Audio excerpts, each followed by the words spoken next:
Live from New Delhi, you're watching DD India News, or India's voice to the world. I'm Abhishek Mahajan. Coming up in the next hour, Prime Minister Narendra Modi and Seychelles President Patrick Hermine hold delegation-level talks in New Delhi.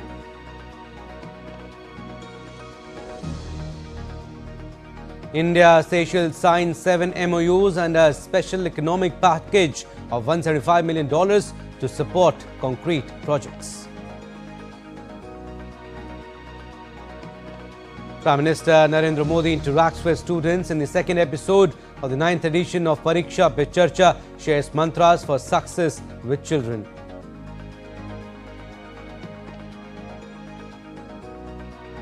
Hong Kong court sentences pro-democracy media mogul Jimmy Lai to 20 years in prison following a high-profile trial that sparked international condemnation.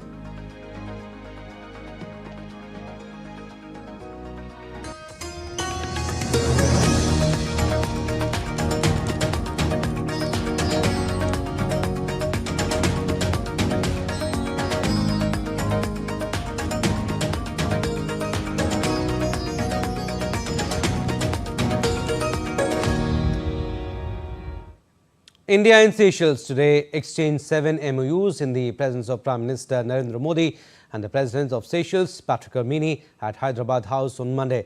During the joint statement, PM Modi noted that India has extended $175 million special economic package for Seychelles.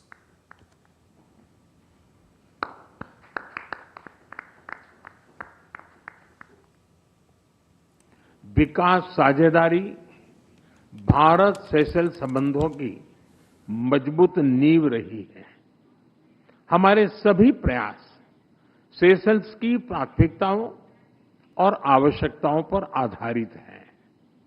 इस दिशा में आगे बढ़ते हुए आज हम $175 million के special economic package की घोषणा करने जा रहे हैं। यह package social housing, e-mobility, vocational training, स्वास्थ्य, रक्षा और मैरीटाइम सिक्योरिटी जैसे क्षेत्रों में ठोस परियोजनाओं को सपोर्ट देगा। इन पहलों से सेशेल्स के लोगों, विशेषकर युवाओं के लिए रोजगार और कौशल के नए अवसर सृजित होंगे। भारत और सेशेल्स की साझेदारी एक नए चरण में प्रवेश कर रही है। सभी क्षेत्रों में आगे बढ़ने के लिए आज हम इंडिया सेशेल्स जॉइंट विजन जारी करने जा रहे हैं। ये विजन आने वाले वर्षों में हमारे सहयोग का रोडमैप बनेगा। Prime Minister Modi met Seychelles President Dr. Patrick Hermine at Hyderabad House in New Delhi on Monday during a state visit to India till February 10th.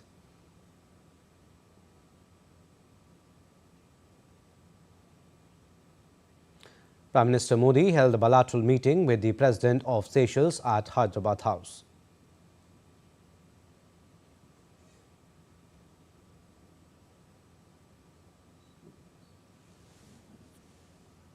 The two leaders also held delegation-level talks at Hyderabad House discussing regional and international issues of mutual interest. The visiting President Hermine will also meet President Draupadi Murmu at Rashtrapati Bhavan this evening. Hermine is on a 6-day visit to India, arrived in New Delhi on Sunday. Before coming to New Delhi, the President of Seychelles visited Chennai and Mumbai, where he attended business events. The visit of the President of Seychelles will lend further momentum to wide-ranging cooperation and robust people-to-people ties between the two countries. Earlier, India's External Affairs Minister Dr. S. Jaishankar called on the visiting dignitary as maritime neighbours. Jaishankar said that he values his support towards advancing Vision Mahasagar for economic prosperity and security in the region. He also expressed confidence that his engagements with PM Modi will open new vistas for our cooperation. President Dr. Patrick Hermine also paid tribute to the father of the nation, Mahatma Gandhi, by laying a wreath in Rajghat.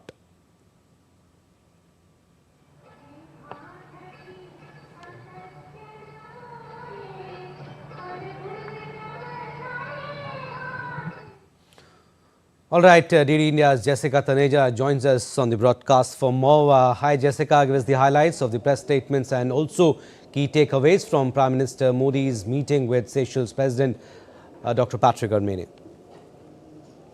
Well, this was the first visit of the Seychelles President, Dr. Patrick Armeni, to India since he got elected. You'd recall there have been meetings in the past, but this is an important one. And it was for this particular visit that Dr. Patrick Armeni did even applaud the Prime Minister for the relationship that India and Seychelles have been building over the years. And if you look at the important highlights, from coming in from the presser that we saw just a short while ago, is a $175 million package for Seychelles, and it would be utilized for various other sectors. It's not limited to vocational training. It's also digital public infrastructure. It's also healthcare. It's also even training the civil servants of Seychelles in India. And apart from that, of course, the social housing and overall development and infrastructure development that Seychelles is looking at. It's an island nation, and it does require that level of upscaling when it comes to bringing in more tourists as well. It's slightly on the expensive side, but then that is what makes Seychelles a very important partner, not just in the region, but also a very important part of India's Mahasagar vision, which is security and growth for all in the region. And in the Indo-Pacific vision that India sees right now, with the territorial transgressions we're witnessing in the South China Sea, as well as towards other parts of the region, Seychelles has become an important partner for India in that aspect as well. And with this relationship now fructifying for good, and we are seeing the relationship move forward, it also sort of signifies that the relationship that India and Seychelles have been, bipartisan relationship that India and Seychelles have enjoyed, continues to be on that path and shall remain so. All right, Jessica, we'll leave it at that. Thank you for your inputs. And for more insights, we are joined by Ambassador S.R. Thayil, former senior diplomat. Ambassador Thayil, appreciate you giving us your precious time. First of all, big picture first. What does this visit of Dr. Patrick Armeni tell us about India's evolving Indian Ocean diplomacy, particularly with countries like Seychelles? In the Indian Ocean, Seychelles is very strategically located in the on the western side. It is an archipelago with a huge number of islands and a very, very large exclusive economic zone. And also for the continued peace and tranquility of Indian Ocean, it is important that all the states which are within the Indian Ocean region or a littoral or coastal, they stand together and stand firm that Indian Ocean remains a tranquil and peaceful area as it has been for many decades now. And India has a vision. India has a vision for this entire region, Mahasagar, that is the mutual and holistic advancement for security and growth across regions. And since its independence in 1976, Seychelles has been a development partner of India. India has always tried to enhance the security capacity of Seychelles as well as its capacity in human development, human resources development, and in economic development. And this year also is the 50th year of the establishment of diplomatic relations between India and Seychelles. And there have been regular visits between India and Seychelles. Prime Minister Narendra Modi ji had visited Seychelles in 2015, very early, first year he had visited. So it is a visit which consolidates our relation with Seychelles, because there has been a change of government in Seychelles. And President Patrick Armeni belongs to the other party. And so there is a bipartisan support in Seychelles for continued good relations with India. And really the secret is, as Prime Minister Modi said in Malaysia, that countries of the global south have confidence in India. They have trust in India because India always believes in partnership, strategic partnership, economic partnership, and that is undertaken, executed through capacity building. We do not try to take control of other countries' natural resources or infrastructure. So there is a level of confidence. And as your correspondent said, and then Yeah. before that press conference also, $175 million package, because Seychelles, our viewers must recognize it's a huge area, but population is just about 120, 130,000. So it is not very highly populated.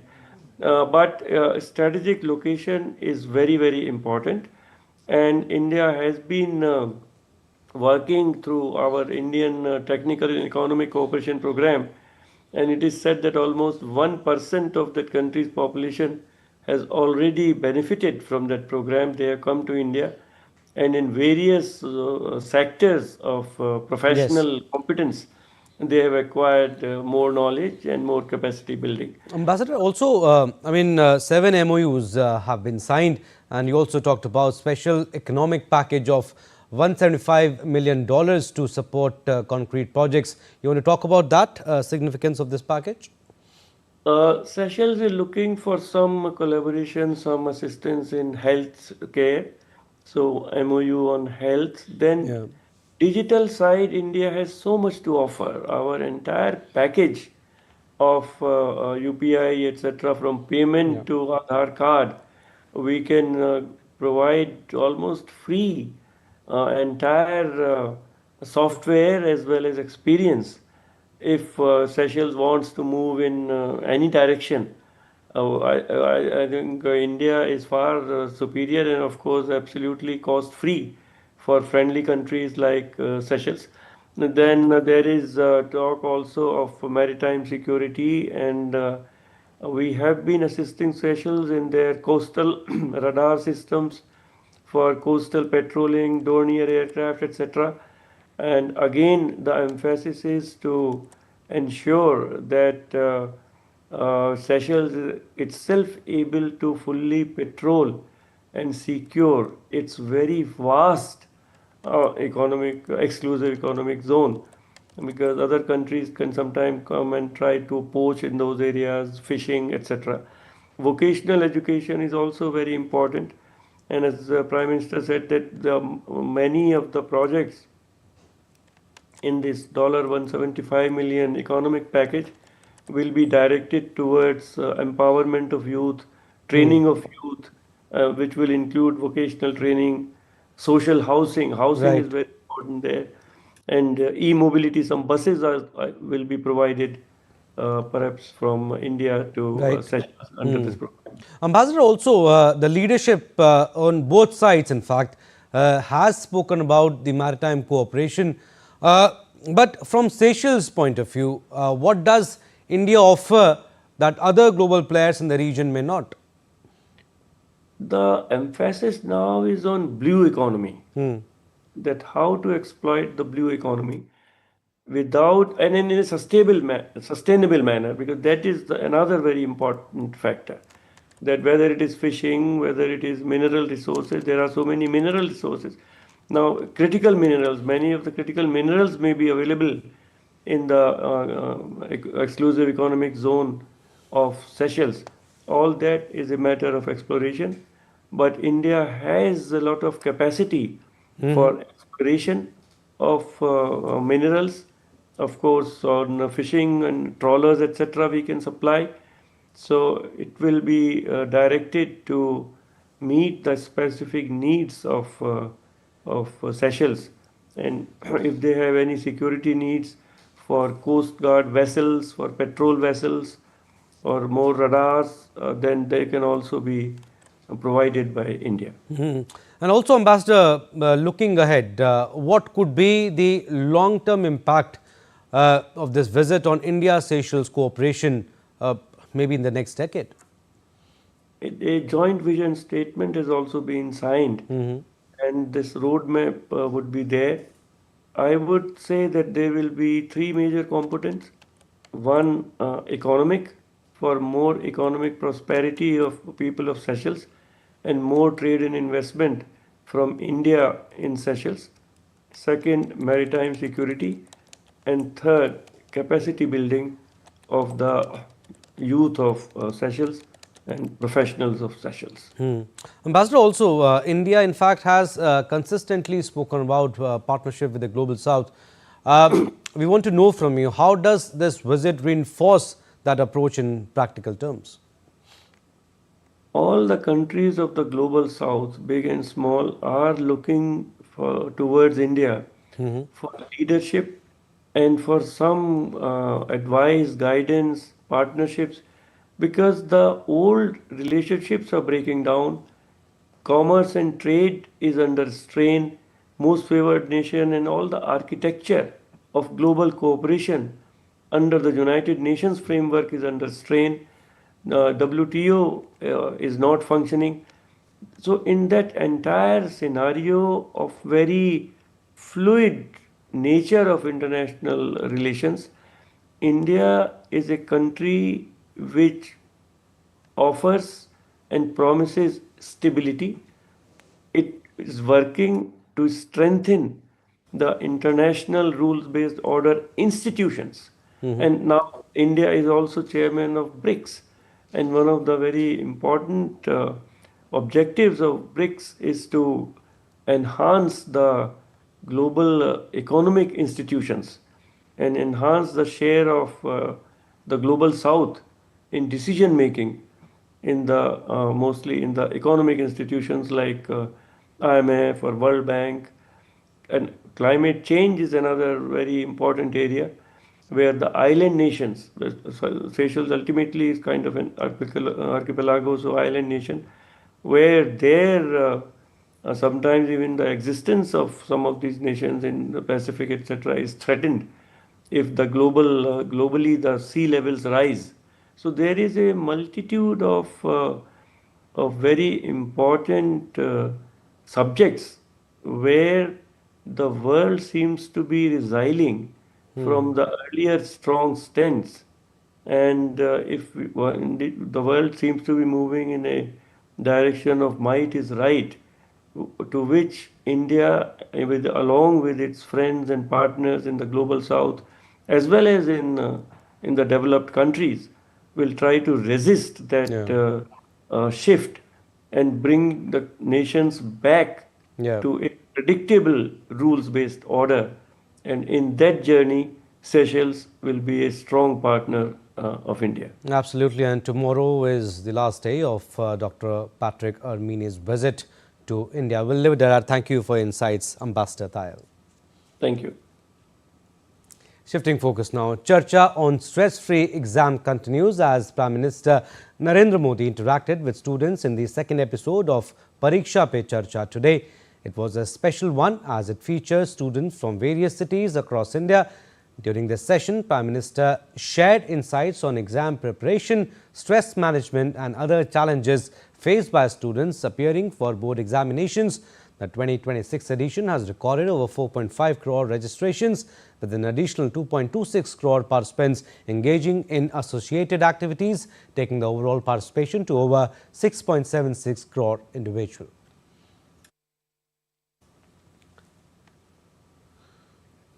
And Prime Minister Narendra Modi says studies and passion are not separate things. He said students must learn art, craft or any skill that can help reduce fatigue.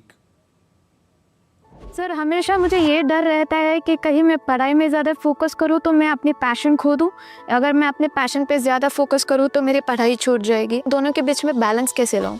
देखिए, पहली बात है कि दो अलग चीज़ें ऐसा आप मानते क्यों हैं? दोनों उपयोगी हैं। जैसे मान लीजिए आपको आर्ट का शौक है? और आपने साइंस का कोई विषय पढ़ा और उसमें कोई लैब की चर्चा है और कुछ केमिकल मिलाने की चर्चा है, तो आप ऐसा कीजिए, कागज लीजिए, लैब बनाए, कागज पे पेंटिंग करें, लैब बनाए, फिर जो केमिकल पढ़ने के थे हर बोतल में केमिकल का नाम लिखे।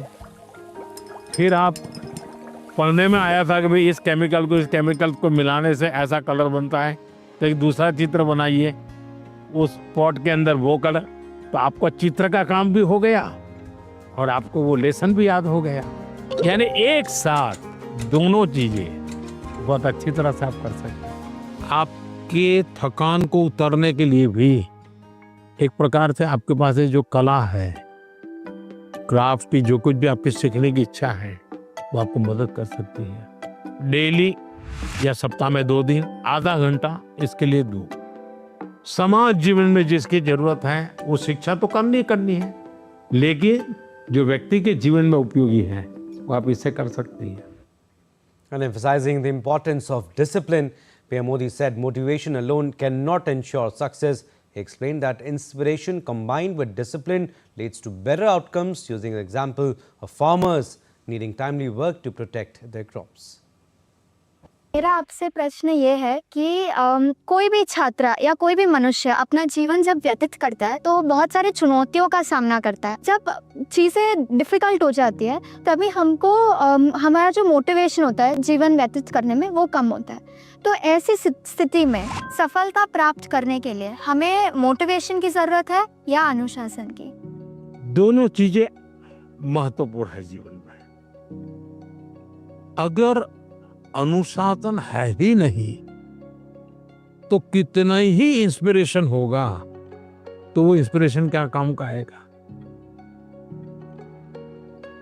मान लीजिए एक किसान है, उसको प्रेरणा मिल रही है, बगल वाला किसान बहुत फसल कर रहा है, इंस्पिरेशन है कि यार उसकी तो 1 एकड़ भूमि है, मेरी तो 4 एकड़ भूमि है, वो ज्यादा कमाता है, मैं कम कमाता हूं, तो उसको इंस्पिरेशन तो वहां से मिलता है।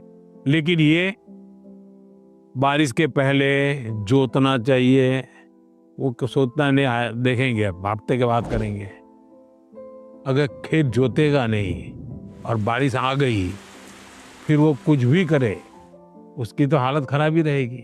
तो उसके अंदर वो डिसिप्लिन नहीं था, इंस्पिरेशन था कि मैं उसकी जितनी कमाई करूं, लेकिन डिसिप्लिन नहीं थी। भाई मुझे इस समय के पहले खेत जोत के रखना चाहिए, बीज की जरूरत है ला करके रखना चाहिए, बीज को तैयार करने का काम करना चाहिए, तो डिसिप्लिन नहीं था।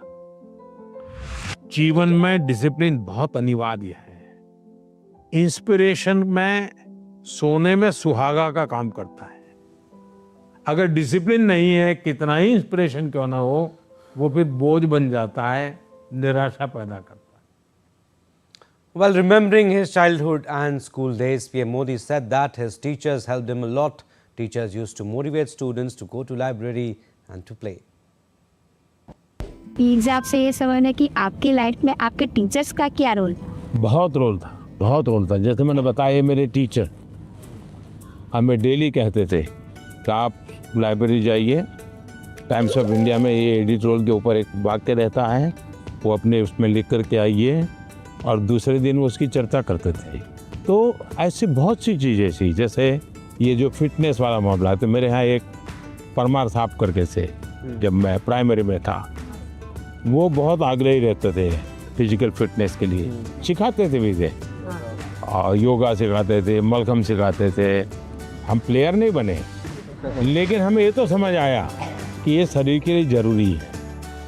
तो हर टीचर का हर एक के जीवन में, अब दुनिया के कितने भी बड़े महान पुरुष को मिलिए, उसके जीवन से 2 बातें जरूर मिलेगी। वो कहेगा कि मेरे जीवन में मेरी माँ का बहुत बड़ा रोल है, दूसरा कहेगा मेरे जीवन में मेरे टीचर का बहुत बड़ा role.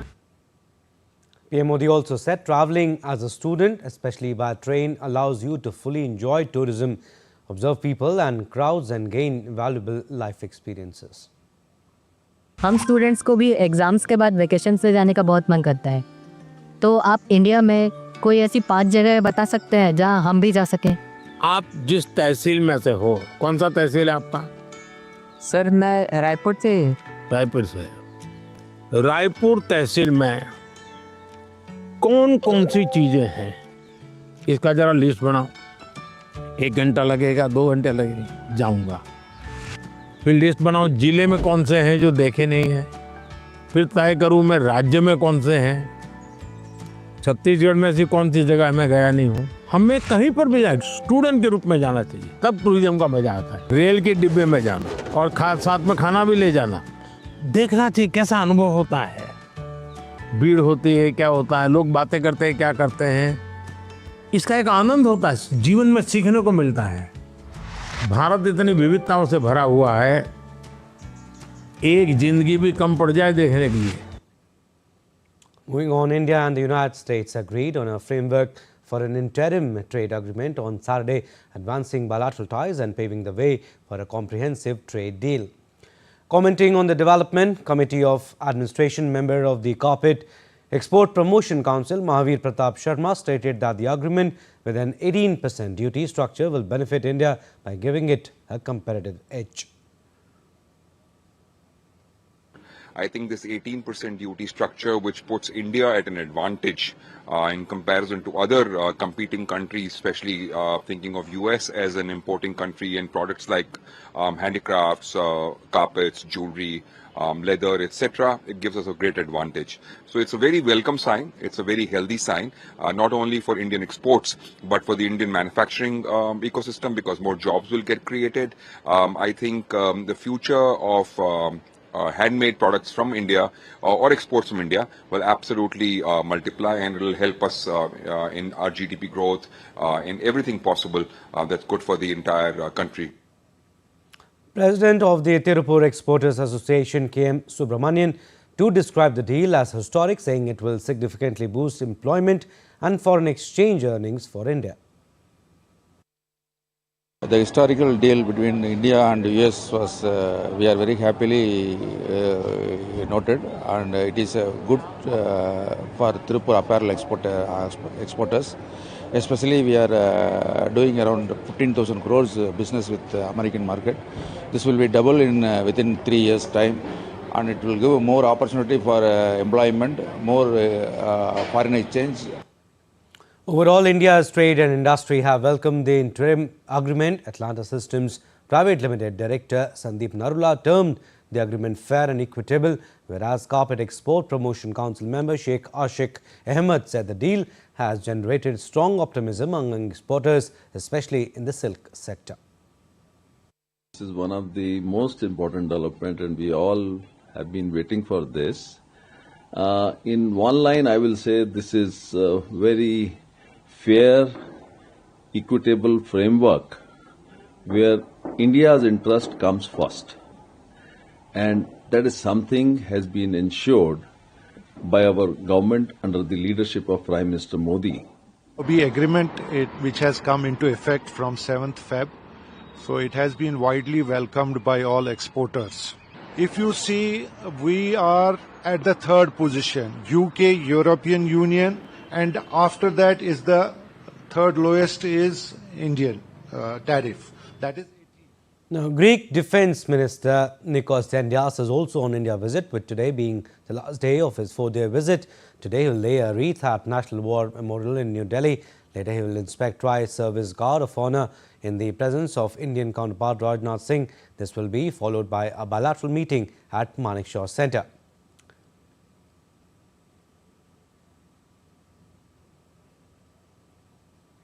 On Sunday, the visiting Defence Minister was in Bengaluru, where he had the opportunity of being hosted at defence facilities and being briefed on India's innovation ecosystem. He visited public and leading private companies which are active in the area of defence innovation and the development of cutting-edge technologies. Dendias said the prospect for cooperation between the Greece defence ecosystem and its India counterpart is important and substantial. Railways Minister Ashwini Vaishnav flagged off a new train extension in the northeast through video conference from Rail Bhavan in New Delhi. The move aims to improve rail connectivity and boost passenger and economic activity in the northeastern states. The extension is part of the government's ongoing push to strengthen infrastructure and transport links in the region.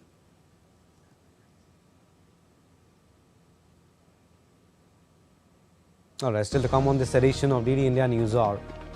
In Japan, Sanae Takaichi secures a landslide election victory, strengthening her grip on power just months after becoming country's first woman leader. And Israel to expand its control in West Bank makes settlers' land seizures easier.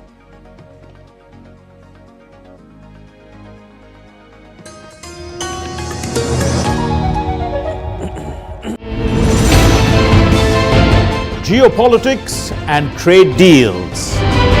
Economic challenges amid development. Hard work and the path to prosperity. It's the economy always. Between walkers, money is what money does and says. Supply creates its own demand. Between the bulls pulls and bears tears. When supply chains globalization and India rises to the podium. We'll get you centered with the economic brief at 8 p.m. every Thursday on DD India.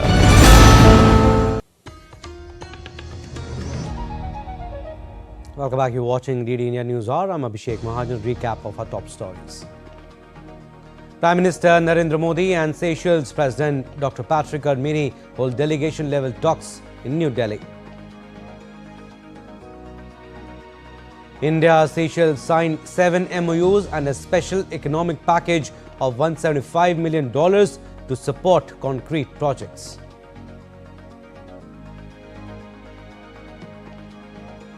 Prime Minister Narendra Modi interacts with students in the second episode of the 9th edition of Pariksha Pe Charcha, shares mantras for success with children.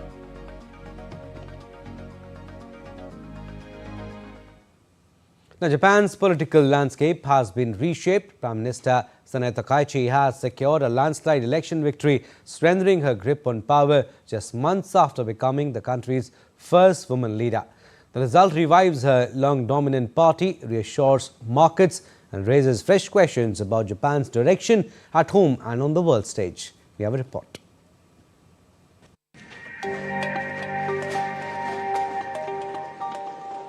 Japan's first female prime minister has scored one of the biggest election victories in decades, looking in a two-third majority in the lower house. The result revives fortunes of the Liberal Democratic Party, which has been rattled by inflation, scandal and voter fatigue.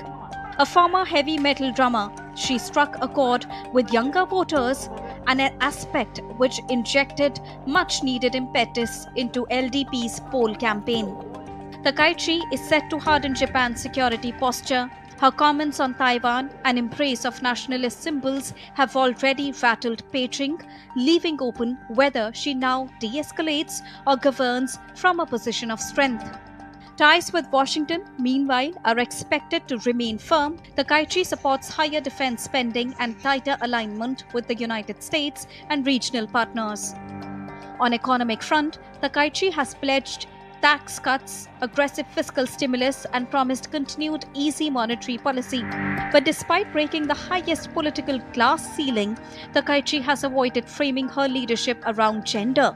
She has appointed only a small number of women to her cabinet.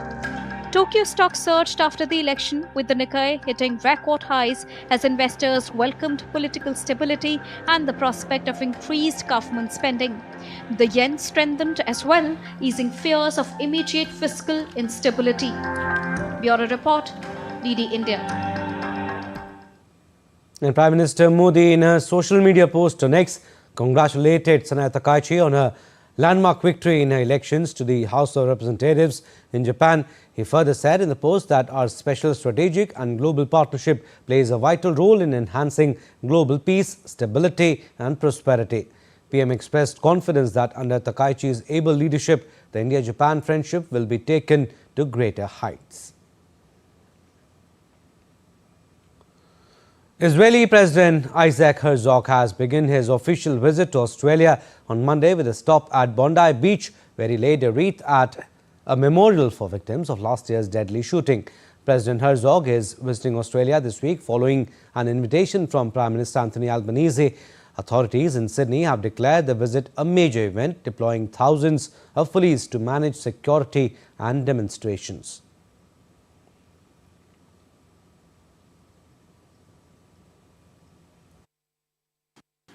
Yet this was also an attack on all Australians. They attacked the values that our democracies treasure, because we are two democracies that share values together, and we are confronting the roots of evil from all over the world, and we should do so together. According to Israeli media reports, Israel's security cabinet has approved a series of steps on Sunday that would make it easier for settlers in the occupied West Bank to buy land while granting authorities more enforcement powers. The West Bank is one of the territories Palestinians seek for their future independent state. However, much of the area remains under Israeli military control, with limited Palestinian self-rule in some regions administered by the Palestinian Authority. The new steps would remove long-standing restrictions on private land purchases and expand Israeli enforcement in Palestinian-administered areas, including matters related to water, the environment and archaeological sites. Palestinian President Mahmoud Abbas has condemned the move, calling it illegal and equivalent to a de facto annexation, and urged the United States and the United Nations to intervene. The decision comes just 3 days before Prime Minister Benjamin Netanyahu is scheduled to meet US President Donald Trump in Washington, adding to international concern over rising tensions in the region. On to updates from West Asia now. First from Iran, which has once again rejected US demands to abandon uranium enrichment, warning it will not be pressured by military threats. The comments come as Tehran and Washington resume nuclear negotiations for the first time in years. Has more in this report. Iran has reaffirmed it will not give up uranium enrichment despite US threats of war. Speaking in Tehran on Sunday, Foreign Minister Abbas Araghchi said Iran would not be intimidated by US military deployments, including aircraft carrier USS Abraham Lincoln, and insisted no country has the right to dictate Iran's actions. The Islamic Republic of Iran has paid a very heavy price for its peaceful nuclear program and for uranium enrichment. Why do we insist so much on enrichment and refuse to give it up, even if a war is imposed on us? Because no one has the right to dictate our behavior. If Iran insists on enrichment, it is because it refuses all domination. His comments came as Iran and the United States resumed indirect nuclear talks in Oman for the first time in years. Tehran is seeking sanctions relief in exchange for confidence-building steps on its nuclear program. Western countries and Israel accuse Iran of pursuing nuclear weapons, a claim Tehran denies. Meanwhile, Israeli Prime Minister Benjamin Netanyahu is expected to meet US President Donald Trump in Washington on Wednesday, where Iran will be high on the agenda. Following indirect nuclear talks in Oman, officials from both sides said further discussions are likely to take place. However, Araghchi expressed deep mistrust of Washington, questioning its commitment to negotiations amid new US sanctions and continued military signals. The imposition of new sanction and military action raised doubt about the seriousness and readiness of the other side to conduct genuine negotiation. We are closely monitoring the situation, accessing all these signals, and will decide whether to continue the negotiations. Despite rising tensions, both sides say diplomacy remains the only path forward as efforts continue to prevent wider conflict. Rabindra Chauhan's report for DD India. And from New York to UK, Epstein files shed light on his sprawling ranch. British Prime Minister Keir Starmer's Chief of Staff Morgan McSweeney quit on Sunday, saying he took responsibility for advising Starmer to name Peter Mandelson as ambassador to the US despite his known links to Jeffrey Epstein. After new files revealed the depths of the Labour veteran's relationship with the late sex offender, Starmer is facing what is widely seen as the gravest crisis of his 18 months in power over his decision to send Mandelson to Washington in 2024. Norway's foreign ministry said a prominent ambassador, Mona Juul, would step down due to a serious failure of judgment over ties to late sex offender Jeffrey Epstein, part of a growing scandal in the Nordic country and across Europe. The ministry earlier this week suspended Jewel from her position as ambassador to Jordan and Iraq pending an internal inquiry of links to Epstein found in a massive set of files released by the United States government.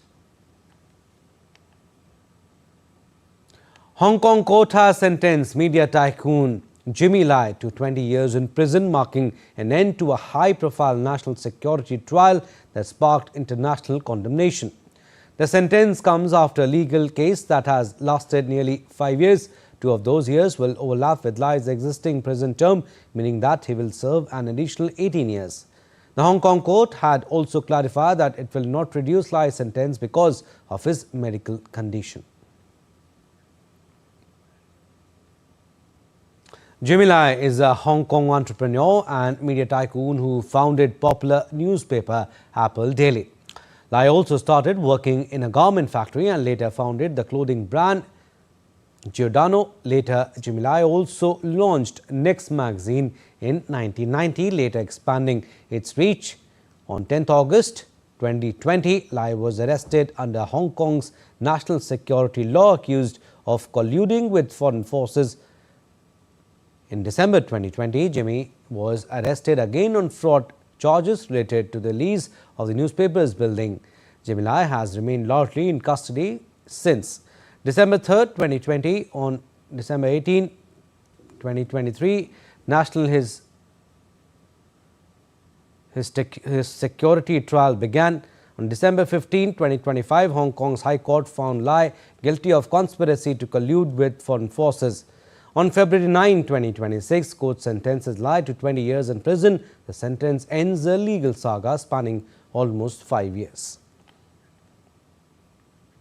Now, North Korean leader Kim Jong-un has called for further upgrading and expanding the country's military power in the coming years. He made the remarks during a visit to the Ministry of Defense marking 78th anniversary of the armed forces. North Korea is planning to convene the 9th Party Congress in late February in Pyongyang, one of the country's largest political events held every 5 years to set major policy goals.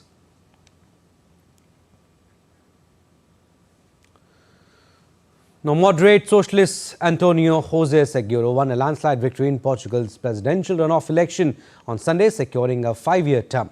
After defeating far-right candidate André Ventura, Seguro received support from some conservatives after the first round, as many were worried about Ventura's populist and authoritarian views. He becomes Portugal's first socialist president in 20 years, replacing conservative Marcelo Rebelo de Sousa, who served 2 terms.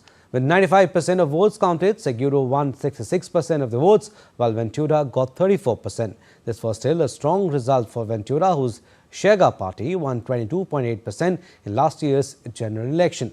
Exit polls showed similar results. Chega became Portugal's second largest party last year, showing the growing influence of the far right in Portugal and across Europe.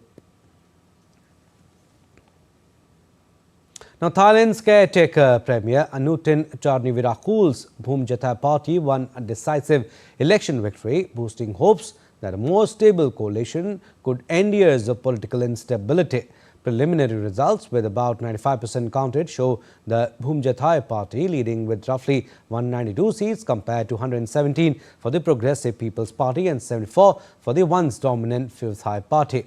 Pheu Thai is seen as a likely coalition partner for Anutin, as they were allies until Bhumjathai pulled out over a scandal linked to the Cambodia border dispute. A handful of other parties won a combined 117 spots in the 500-seat parliament. Our hard work and our determination that we have all been working for our beloved country, despite having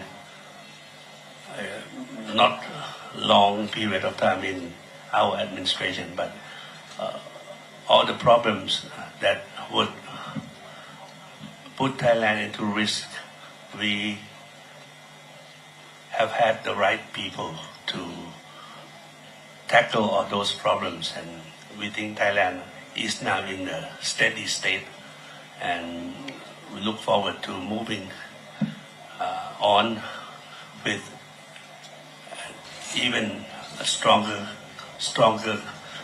cabinet and government. Shortly after taking office, after 2 Pheu Thai premiers were ousted by the courts, Anutin gave the armed forces free rein to act as they deem necessary along the border. Thailand's military took control of several disputed areas in the latest fighting in December. Thailand's political history is replete with military coups, street protests and judicial intervention. Now in Bangladesh, with just days left before the national election, the interim government led by Professor Mohammad Yunus has come under criticism for rushing through a series of high-value contracts and project approvals. Despite the election schedule, when administrators usually stick to routine governance, the interim government has approved dozens of new projects and major deals, including the purchase of 14 Boeing aircraft vessels from China and the UK, a US trade agreement under a non-disclosure clause, and proposals linked to the 9th pay scale, potentially adding over 100,000 crore taka in annual expenditure. Since the election schedule was announced, 64 projects worth nearly 107,000 crore taka have been approved. Analysts warn such moves, usually for an elected government, could constrain the incoming administration amid high inflation and rising debt. Economists question the timing and transparency, while critics say that decisions violate norms and leave a fragile economy with little room to maneuver.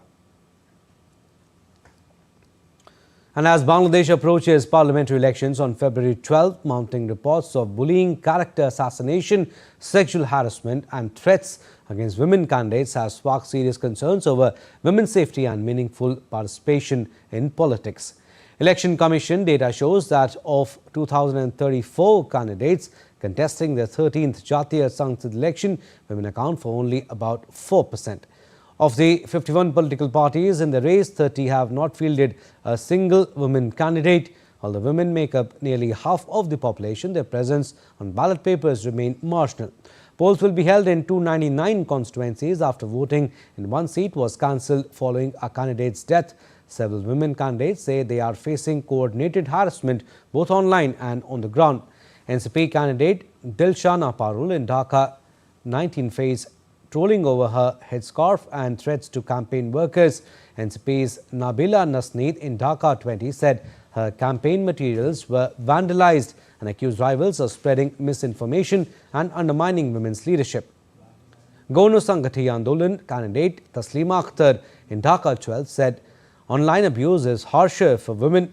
The issue is worsened by remarks from Jamaat-e-Islami Amir Shafiqur Rahman, who said women cannot lead his party, reinforcing patriarchal norms. A Human Rights Watch report notes rising violence against women, girls and minorities ahead of the polls. Let's now take a look at other stories making news around the world. Bad Bunny brought Puerto Rican culture to the Super Bowl halftime show with surprise performances by Lady Gaga and Ricky Martin. He performed his biggest hits, paid tribute to Puerto Rican rapper Daddy Yankee and closed with a Grammy-winning song, creating a historic moment for Latin music. Mexico sent 2 vessels carrying just over 800 metric tons of food supplies to Cuba after the United States threatened to impose tariffs on countries that supply crude oil to the Caribbean islands. The 814 tons of aid included liquid milk, meat products, cookies, beans, rice and vegetable oil, as well as personal hygiene items. Brazilians hit the streets of Rio to celebrate the start of Carnival, dancing to drums and music. Parades and parties will continue until February 22. Millions expected to join the festivities and the Samba School contest starting February 13 at the Samba Drome.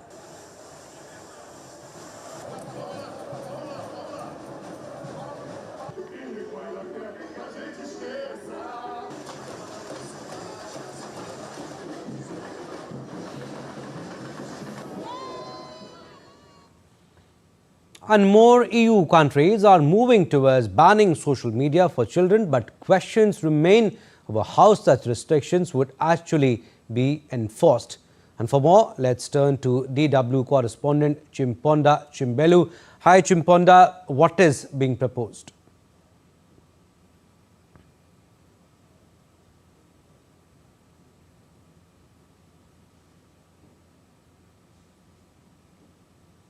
Thanks for having me.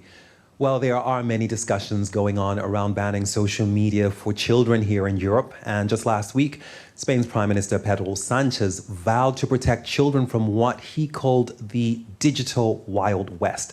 And that was just days after French lawmakers voted to ban social media for children under the age of 15.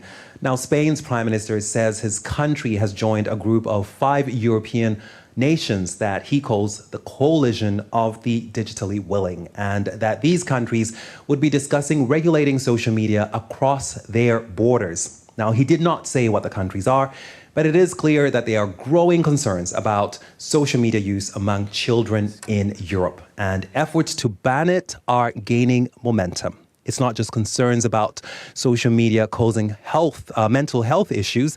There is also research that shows that hours of scrolling over harmful content is rewiring the brains of young children, which are still developing.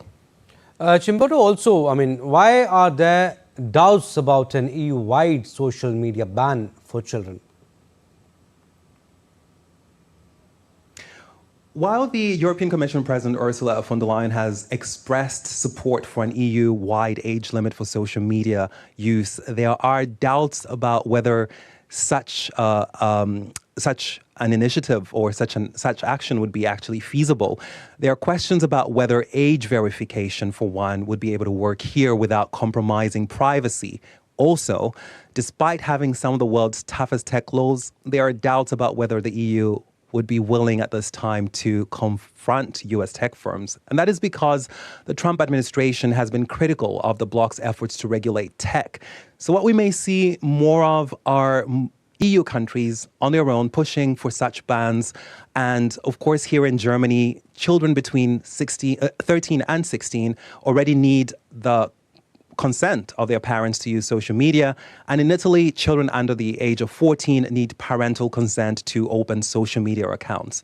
And of course, the Spanish PM did say that countries in the coalition of the digitally willing would be meeting soon to discuss a ban on social media use among children in their nations. So we may see more countries having their own bans coming up in the future. Thank you, Chimponda. We'll leave it at that. Thanks for your inputs. Moving on, sports updates now. We'll start with cricket. In T20 World Cup today, South Africa will open their campaign against Canada in their opening Group D match in Ahmedabad. As 2024 runners-up, South Africa are overwhelming favourites with a formidable squad led by Aiden Markram.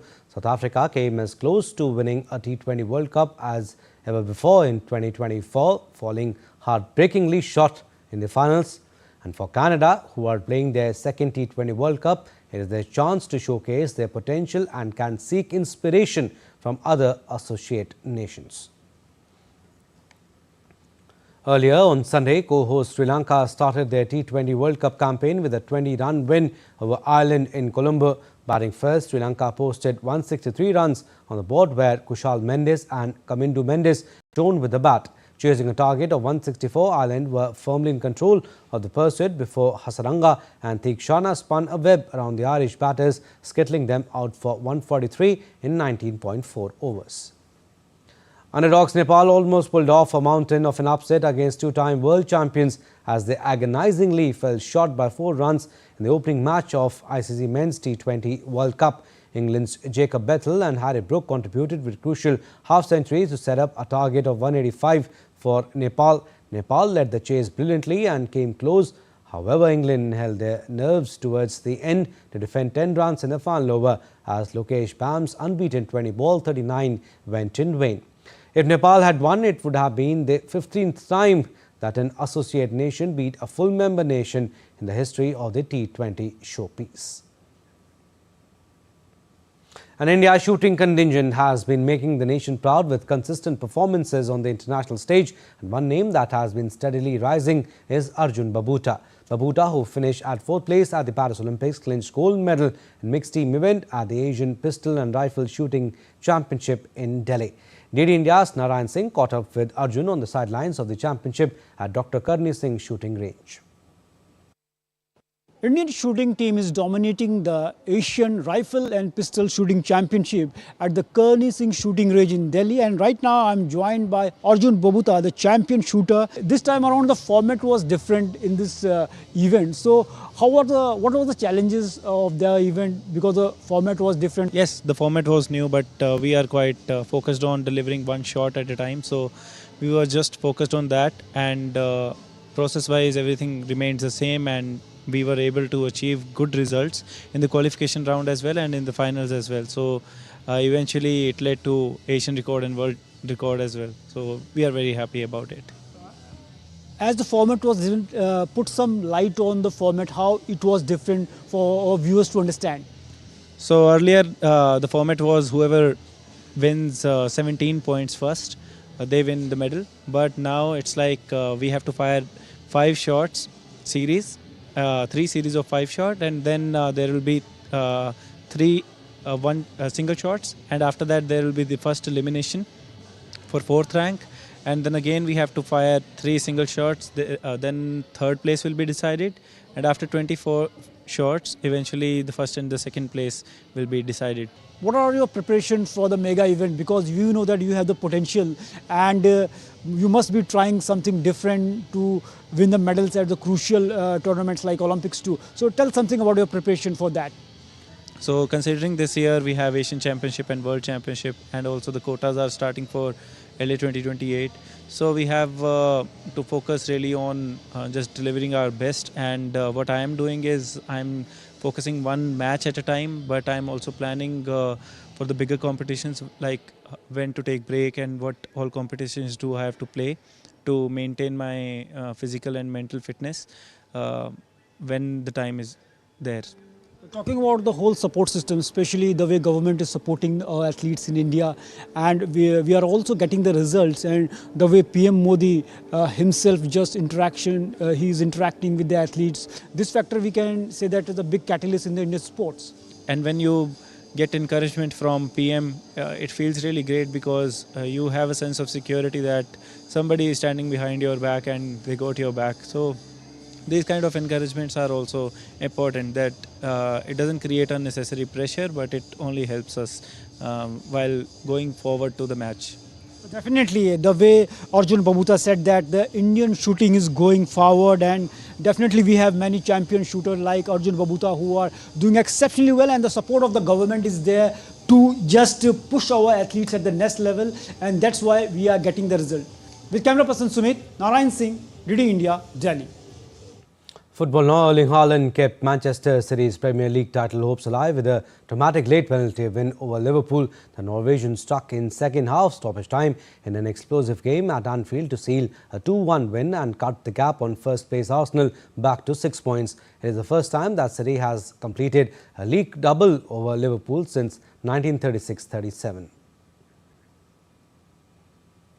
Well, that's all we have in this edition of DD India News Hour, but do let us know your thoughts on the news of the day. For those on the go, you can get all the latest news and updates from India and across the world on DD India mobile app. The app is available on both Android and iOS platforms. Scan the QR code on the screen to download now. And we'll be back with more news as it breaks here on DD India. I'm Abhishek Mahajan from all of us here in Delhi. Thanks for watching DD India News Hour.